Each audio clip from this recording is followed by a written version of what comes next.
Hi guys, welcome to my review of the Surface Pro 2.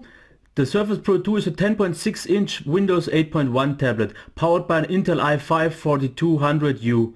It is more of an ultrabook in a tablet form factor than a casual tablet or like any Intel Atom based Windows 8.1 tablet. My main focus late in the review will be the purpose of its field of application and the comparison with a more of the casual user leaning Atom based Windows 8 tablets like the recently reviewed HP Omni 10 and if it's worth the additional charge compared to it. As always, let's start the review with a quick unboxing.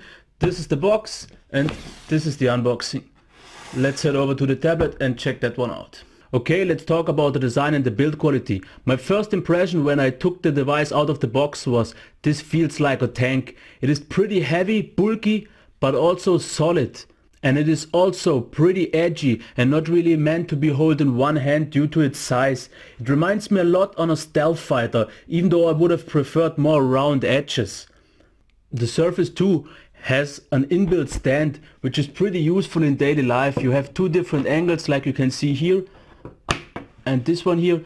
This is really a genius idea and really makes a lot of things easier. But it should be really a thing that every tablet has right now. It's the only one with this sort of stand, but I really much prefer it to any other one. The size of the bezels is pretty much perfect. Not too big to be intrusive, but not too small so you could easily accidentally touch the screen. It's pretty great in both ways, and this is how the size of the bezel should be on a 10-incher. The material itself feels pretty sturdy and premium, but don't get fooled, it can be scratched up pretty easily, so keep this in mind. Okay, let's take a look at the buttons and the ports.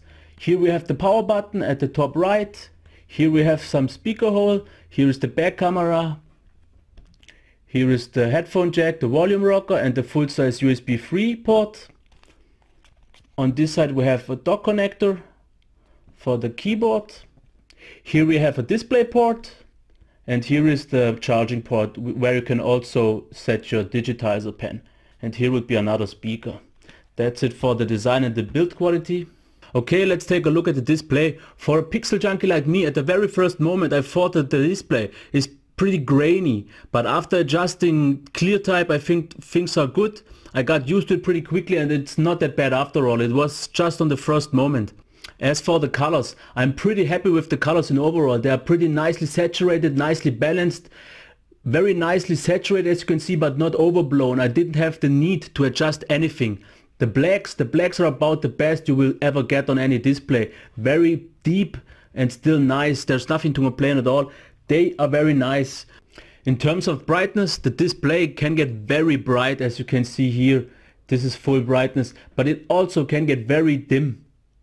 This is nice, but also you have to consider you have to get maybe about at 50% to get a nice level. But therefore compared to the HP Omni you can get way brighter, which you couldn't on the HP Omni. So in overall the brightness is way better. About the viewing angles, I'm not really completely satisfied with the viewing angles because they get pretty quickly from a white as you can see here to a slight gray and dimmed screen. If you look straight onto it, it looks pretty nice and white, but the moment you tilt it slightly it gets dimmer and also not completely white, it's more gray, a bit mute. And that's why I think you have to get over 50% to get nice levels, because as soon as you are way down below you will notice this even more and then you will always feel the screen is a bit dim. That's why you will need a bit more brightness than you would have on the HP Omni 10. As for the qualities in overall of the display, I'm pretty satisfied with this display. The colors are nice, the black is pretty nice, the sharpness is good compared to any Android high-res tablet or the iPad. Not on that level, but still pretty nice. Overall it's a very good display, but not a great one after all. Okay, let's head over to the sound, and same as for the HP Omni 10, this is by far the weakest point here. I'm even more disappointed about this sound as I was on the HP Omni 10, but let's just quickly hear it. We wish you a Merry Christmas, we wish you a Merry Christmas, we wish you a Merry Christmas and a Happy New Year.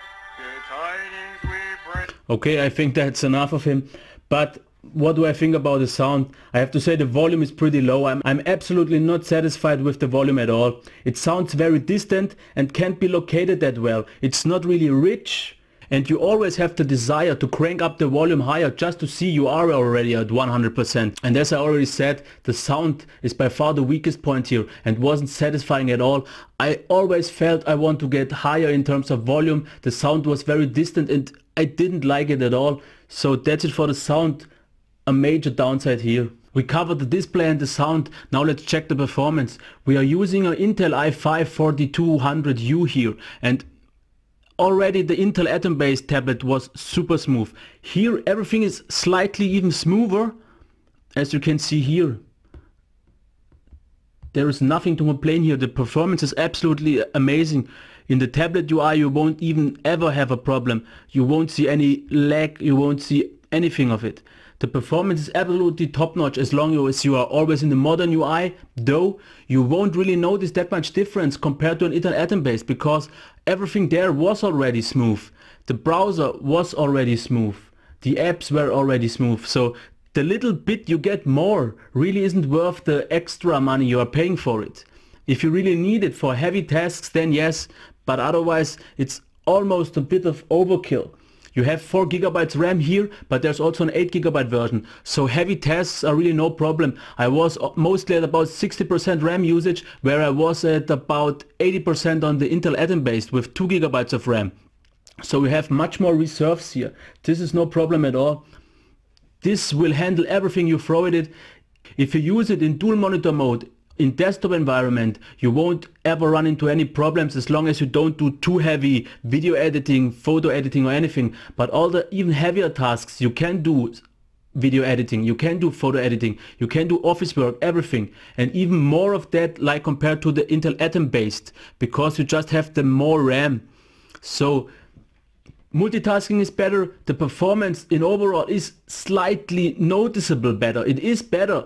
You have a SunSpider score of 150 milliseconds compared to 300 on the Intel Atom based, but the difference is so marginal and not really that much noticeable. Everything is just ever so slightly smoother. Just to give you a few other values here, the handbrake conversion of a 1080p file was at about 30 frames per second. This is about the same as on my i3 2120. My 3770 i7 got about 70, and here's the thing, the HP Omni got only 11 to 12. So you see the video conversion here is much faster. So video editing and video conversion here is possible. It is not as fast as on our desktop PC, but for a tablet it is pretty nice and definitely working. As for the disk speeds, they are way faster than on the Omni 10. You get about 400 megabytes per second read and 170 megabytes of write speeds, compared to the Omni, which only gets at about 80 megabytes read and 45 megabytes of write. You see the difference here is pretty big, because you have a real SSD here with an SATA interface, and that really makes a difference. So if you need a really fast disk, then you definitely have to go for this one and not the Intel Atom based, because they mostly have the eMMC disks. So this is definitely one thing to keep an eye out for. The Surface is definitely for people who are looking for a smaller sort of ultrabook replacement, not as a more of casual tablet replacement, because it is a tablet, yes, but due to its size and the weight, it is definitely more as of a workstation and not as a tablet like the HP Omni, which could be held in one hand pretty easy for a longer period of time, which with this one isn't possible. You have the stand, which makes things easier. After all, it's definitely meant way more for being productive than just for content consuming. So this is one thing you have to keep in mind here. But otherwise, the performance in general is very good, and it's way closer to ultrabook or laptop level than to the Intel Atom based. But in general life you won't really notice that much difference, because everything that is smooth here is mostly also smooth in the Intel Atom based processors. Let's take a moment and talk about the battery. The battery charges up pretty quickly. A full charge is done in about 3 hours. This is about an hour faster than the HP Omni, and therefore charging is way quicker, but the battery life itself is slightly less impressive. You get maybe in light use 7 to 8 hours, but in more casual use 6 to 7 due to the higher brightness. So in overall the battery life is slightly less impressive compared to the Intel Atom based, which will get you maybe at least 1 if not 2 or 3 hours of more battery life in use. And this is something you have to remember. The drain in standby is pretty good, but you should consider to turn off the battery saving mode, because after 15 minutes the device shuts down and you always have to turn it on again. And this is a bit annoying because the boot up is pretty quick with under 10 seconds, but still, one thing here that really annoyed the heck out of me was the turn on time once the device is turned off. Let's just check it real quick. It's turned off, and now let's see. I turn it on and just wait for this delay. Still nothing. Let's try it again. I have hit the button. As you can see, the delay is way too big, and this is quite annoying if you just want to quickly check a message or anything. This is absolutely not okay. You hear the click. Let's wait. And again and again and again and again. It didn't even turn on this time. Let's hold for longer. As you can see, the delay is just way too long, and this is really annoying the heck out of me. So keep this in mind. Okay, enough of the hardware, let's talk about the software and Windows 8 in general. Most things I stated in my Omni 10 review are fitting here as well. You have a nice and really great tablet experience, but you also can't rely solely on this modern UI. You can use it a lot for the apps and everything else, but you will have eventually to go to the desktop to get things done. So this is one thing you always have to keep in mind. It is an awesome content consuming device, but also a pretty impressive productivity device that can easily replace any normal spec Ultrabook or even any casual spec desktop PC, and it is comparatively future-proof for most normal tasks. Windows 8 in general offers a pretty nice tablet experience. It's pretty satisfying if you use the whole modern UI, but you always have to keep in mind you will have eventually to use the desktop mode to get things done. But since this is more of a Ultrabook replacement after all, I'm pretty sure you are used to it and you know what you are getting. So if you are using the tablet, don't use it only as a content consuming machine. You will have eventually to get things done use the mouse or a Bluetooth keyboard. This is something you shouldn't forget. As for the Surface Pro 2 as an office workstation, here's the main reason why I can't recommend you to buy the touch cover or the type cover, because let's check this Logitech keyboard. It is only ever so slightly wider than the Surface Pro 2 itself, but it offers you real sized buttons with a way better typing experience, because I tried the touch cover and the type cover and everything was cramped. You didn't have all the space between, and this one offers you a so much better experience. If you need it as for the cover, buy this one and get a nice case for it, but this one allows you so much better typing. And everything else, if you do longer typing experience especially, then you will have the way better bang for your buck here, because this one is pretty hefty in price with about 85 euros, but it's still cheaper than the type cover, and you can buy the case for the same money. So definitely buy this one before you buy the other ones. Okay, we checked the hardware, we checked the software. Let's compare it now with an Intel Atom based tablet like the HP Omni 10. Compared to the HP Omni 10, this one is way more expensive. Compared to the Omni 10, this is much heavier and less suited for tablet use in the hand due to its size and weight. Even compared to the Dell Venue 11 Pro, which is also a quite heavy tablet for an Intel Atom based one, it is way more significantly heavier. It is faster in performance demanding tasks like video editing, but not really noticeable faster in general casual use. It is better suited as a desktop replacement, especially in dual monitor use due to its 4 or 8 GB of RAM. But therefore it also gets warmer than the Intel Atom based ones. It is very silent, even though not noiseless like the Intel Atom based tablets. But I didn't really notice any noise in general. Nothing to worry here. I don't think this is of any concern. Battery life is less spectacular. You have more performance of course, but this ends in shorter battery life in general. It is quite good for a tablet and the Windows 8 machine in general, but compared to an Intel Atom based, it just can't hold up. So let's end this review with my conclusion.